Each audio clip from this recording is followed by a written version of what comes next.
Uh, I mean, I think, as new coaching staffs come in, we're all kind of like running the same stuff. We all seen the same defensive concepts. Obviously, plays are going to be tweaked a little bit, and different roles are going to be, have to be absorbed, and guys are going to take in knowledge. But for me, it doesn't really matter because I've, played. I'm in my 17th year, so I've played for so many different coaches, played under so many different systems. So, and then I'm used to change. Like I played for 7 different teams, so. And probably 20 different coaches. So at the end of the day, like I'm used to that change. I understand it. I understand when, you come into a new season that, and you have a new coach that, it's going to take some time to implement the system, implement roles for guys, and getting guys to like really focus and lock in on the roles that they're going to have for this upcoming season. So, it's all really about patience, and I've been one of those guys that has a lot of patience, that has the ability to talk to guys and get guys to understand. I'm good at retaining information. So for me, it's not a big deal. You can still play your role as a veteran. Yeah. I mean, once coach implements what he wants and the concepts, and it's easy for me to kind of pick up because I understand all the concepts. But, for a younger guy, somebody like Grady, it's a little harder because he's coming from a college system to an NBA system. So it's going to be a little harder for him to pick up certain things. But, that's what, me, Garrett, Pascal, Dennis, we're here for, to help him come along the way. Is there anything about the way Darko is teaching things that is actually different in your experience? Some of the defensive schemes are a little different than we've kind of seen in the past, especially like with some of our rotations from guys driving the basketball and then like recovering out. But for the most part, it's easy to adapt to. Just a matter of just thinking the process out a little bit quicker than the usual. How unique is Darko? I mean, does he remind you of any of those multiple coaches you've had before, or is he kind of like a, No, he's his own person. He's a one of one. He's tough. He knows what he wants to do. He gives us, the ability to kind of give him feedback and talk to him about certain things and to make tweaks here and there. And then he has the ability also, as a coach, sometimes coaches just kind of stuck into their schemes and stuck into their ways, but he recognizes the personnel, he recognizes like how stagnant the play may look, and then he'll say, okay, I effed up, let's do it this way, or let's make it easier for you guys this way. So, I love that, in coaches' abilities, when they can really like dive in and nitpick their own stuff and say, okay, this is how we're going to run it to make it better for us, as opposed to us trying to make it better for, him to where, because he's not playing in the game, we're playing. So just to make it adaptable for us as the guys to win the basketball game. Does it feel like he's a first-time head coach, or does it? Because it sounds like feels like he's a little ahead of the game now, right? No, for sure. I mean, he's been around. Like he understands the game. He knows it. He knows it. So it doesn't feel like he's a first-time coach. I mean, obviously, like there's gonna be things that first-time coaches have to kind of adapt to, like. The structure of our practice schedule, is a little bit different than the norm, around the league or any team I play for. But, but those are all things that are easy tweaks and stuff like that. But, for me, seeing him as a coach, seeing him out there, going out there, hey Chris, I love you. But no, he's been great. Like it's like he's a veteran out there. You mentioned the word stagnation in passing, and I know this isn't how you meant it, but I think, the criticism over the last 2 years of the half-court offense was sometimes the ball got stagnant. Does what Darko is trying to put in, does that match the roster that you guys have, and why? I think our roster is like easily adaptable to any situation, just because we have a good amount of shooters and a good amount of like guys that's like easily like switchable amongst the roster. Like anybody can play, pretty much the 1 through 4 spot. So if we have guys that are easily attachable to any piece on the roster, then I think it makes it easier for us. But Darko's had a real huge emphasis on us moving the basketball and us not being stagnant. Anytime he sees us getting stagnant, he stops practice, which is great for us because, we get stagnant last year, we wouldn't have stopped practice. We try to play through it. And, he's going to allow us to play through our mistakes, but, for the most part, like he'll stop practice, like, okay, this is how we should be doing it. This is what we need to be doing. And guys are receptive to that, and I think that's the biggest thing. Like him putting his foot down and kind of like, making us like, okay, let's pass it around a little bit more. Okay, that was a good shot, but let's get an even better shot. Like those type of things are what we need to put emphasis on because, in order to win basketball games, we're going to have to do it as a team. Yeah. There are a lot of, especially for the guys who are used to having the ball in their hands last year, there are habits to break, right? Like you build not that they can't do it, but they've, playing similarly for the last 2 years, you got to. Yeah, I mean, there is some habits that you do have to break, but I think guys are, like I said, guys are receptive to that, with the reception to, going out there and playing. Like, we're still going to lean on those guys, for, different points in the game where, we're going to need those guys to, get us a few buckets, or we're going to run some plays for those guys to get us some buckets. So, I don't think that is going to be a major issue because, like, those guys are going to have the opportunity to have plays ran for them. We know who our key guys is. We know who they are, and we know what they're capable of, and we know what we have to do as a team. And I'll keep a emphasis on that just with all other vets. Like, okay, these are our guys. Like, when we're in flow offense, like, yeah, let's get a good shot, but also let's look for these guys because those are guys that's going to score the basketball for us. It sounds like the NBA is really pushing to have star players play as much as possible, back-to-back and stuff like that. I'm saying, the injury correlation isn't necessarily there. What's your take on that? I really don't have a take on it. I try to be available for every single game, which is probably the reason why I played over 1,000 of them. So, for me, is more so just, just me being available for my team. Like, I can't really speak on any other franchise or any other organization or any other players, but I'm going to be available for my team. If I'm fine, I'm good to go, I'm going to make sure I'm playing. I don't really care about the load management and the resting or anything like that. That's more so for teams and their star players to worry about, so I let them worry about that. But 82 games, like, people should be able to do that for the most part? Like, is that something? I mean, that's what we came in the league to do, right? To play 82. We came first to get to the league and to be able to play our first game, and, why not strive to try to play 82 each and every season? So for the most part, like, that's what I tried to do. I tried to play and be available for all 82 plus playoffs, preseason, whatever. Scottie, Darko seemed today to be more of an offense every day, yesterday a little bit more defense.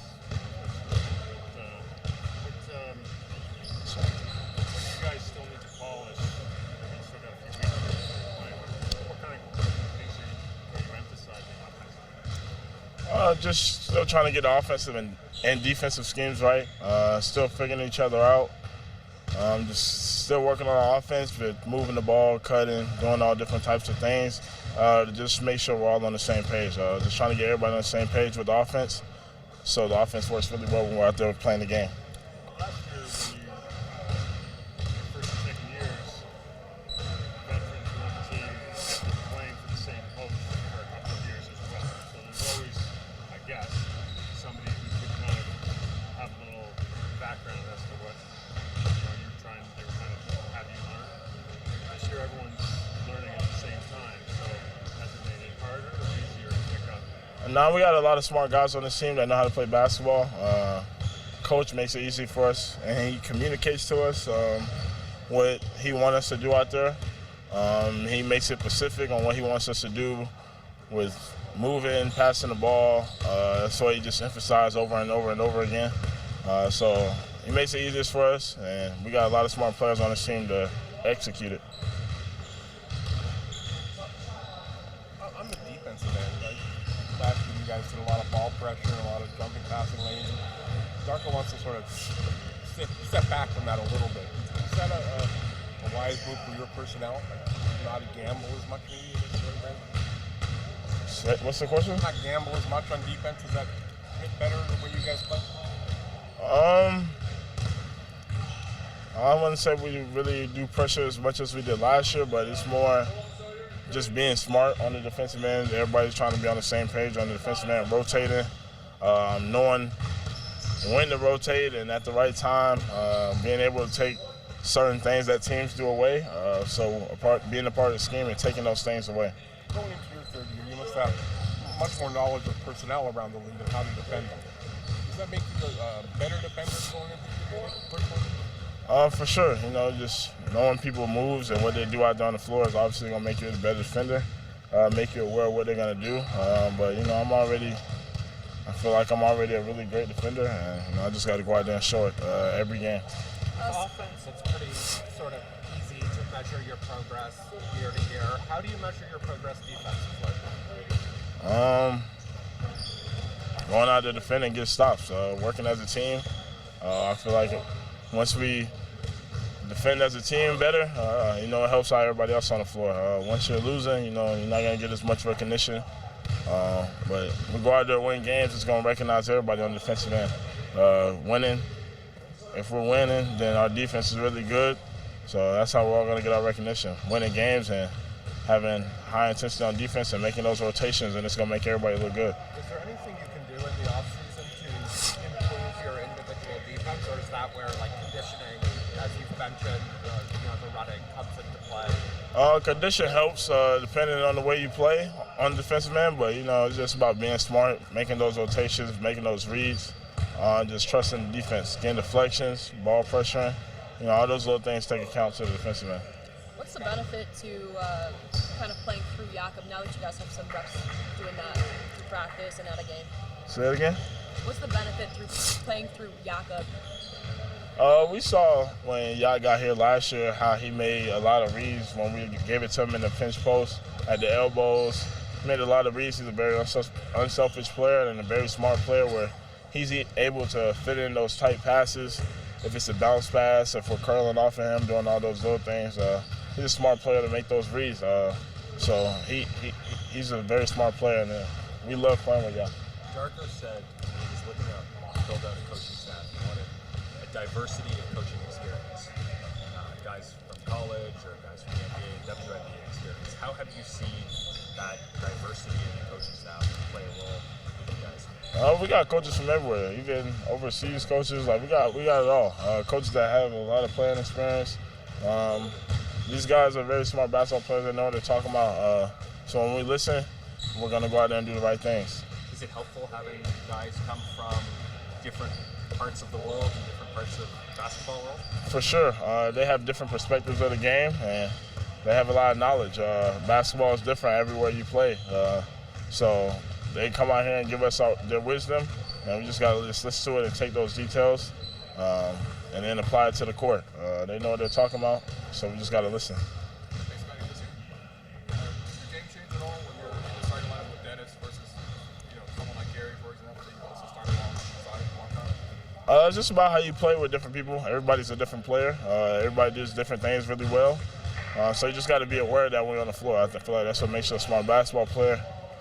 Gary scores the ball really well, so when I'm out there, I might be looking for Gary more. Dennis, he's a playmaker. He's looking for other people to score the ball.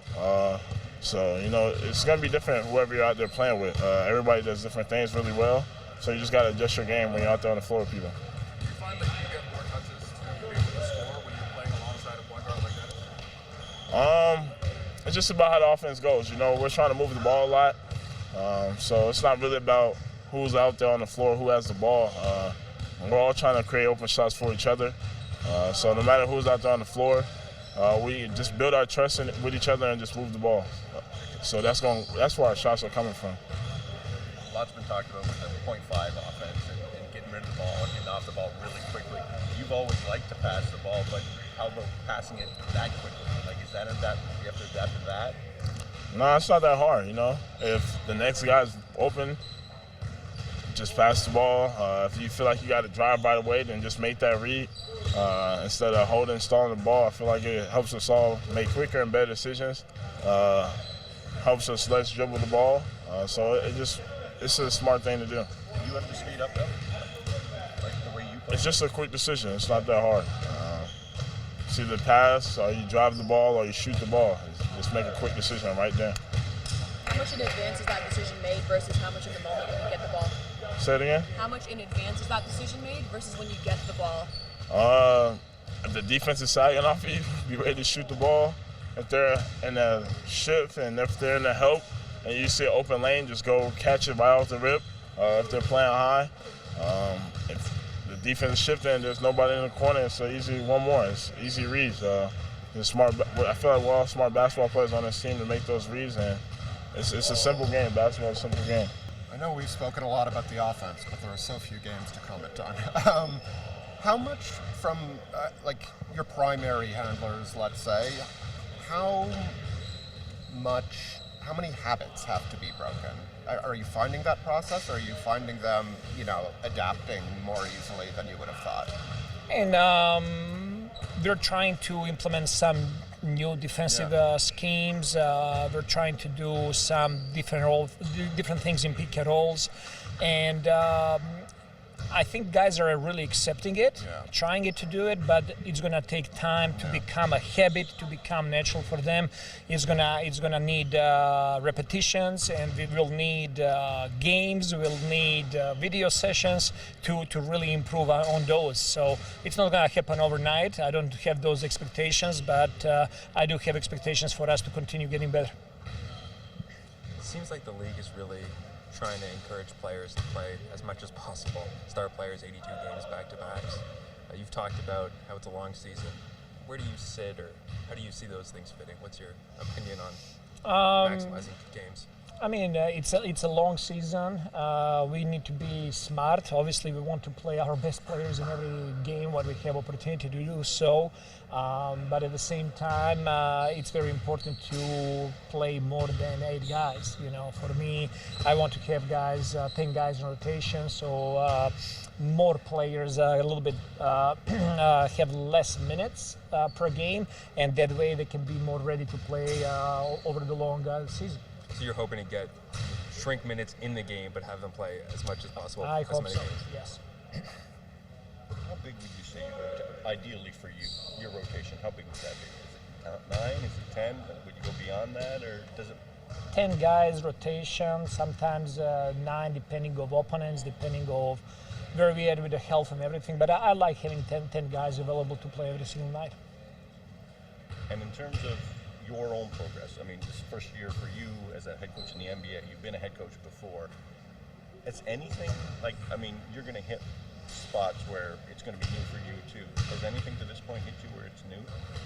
Not much new. It's just like handling things a little bit, time management, As assistant coach, you don't have a lot of responsibilities that head coaches have. So I'm just learning how to balance that and how to make my day most effective. I'm sure that was something you spoke with from a lot of your former head coaches for whom you were assistant. Did anybody have any particular advice that stood out in that regard? Yes, everybody told me that I gotta find time for my family and spend time with family. I'm still struggling with that one. Yes, but obviously, in order to lead group of people, you need to come with energy. You need to come with focus, and in order to do that, you gotta find those balances in life. Thad was saying that, if you're seeing the offense sort of stagnate in practice, you'll stop practice and correct it. He's had other coaches that maybe let guys play through mistakes. How do you sort of see that philosophy? I think that the flow of the game is very important. We are learning each other. We're learning how to play. We will not be able to play 48 minutes of perfect basketball without mistakes. So if mistakes are happening, how are we going to handle those? Are we going to be able to focus on the next possession? Are we going to be able to stay together? That's for me is very, very important. We'll make mistakes, but once we make mistakes, we got to be able to quickly bounce back and focus on the next possession, offensively and defensively. So for me, that's the flow of the game. Obviously, in a game, I will be able to call a timeout and prevent some runs. But I think it's very important for guys to know that they need to address things right away on a spot as well. So they feel comfortable to communicate with each other. Yes, that was my mistake. I need to stop the ball. I need to pass the ball. I need to do whatever. But also telling your teammate, I was open, pass the ball. So stuff like that.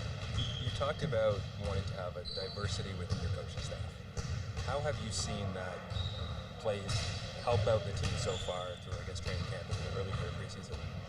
Great, because different coaches bring in different perspectives in our meetings in preparation for the games. Obviously, they have different experiences, so it's always fresh and good for me to hear something different or something new. And I really encourage all the coaches to have a voice and to bring opinions. They're not always like what I think. I want to be challenged. I want to get better. And I want to learn. Darko, we saw you at the end of practice there just gather all your assistant coaches together. Is that sort of what you're talking about there in terms of getting their perspectives and sort of what's your process for getting that feedback at the end of every practice, every game? Every minute of the day when we have a chance to get together and talk basketball, we do that. And we have really good people and good professionals on the team, so we love to be around each other and spend time and talk basketball, and we're doing that daily, before practices, after practices, communication that goes on after we go home at night. It pretty much never stops.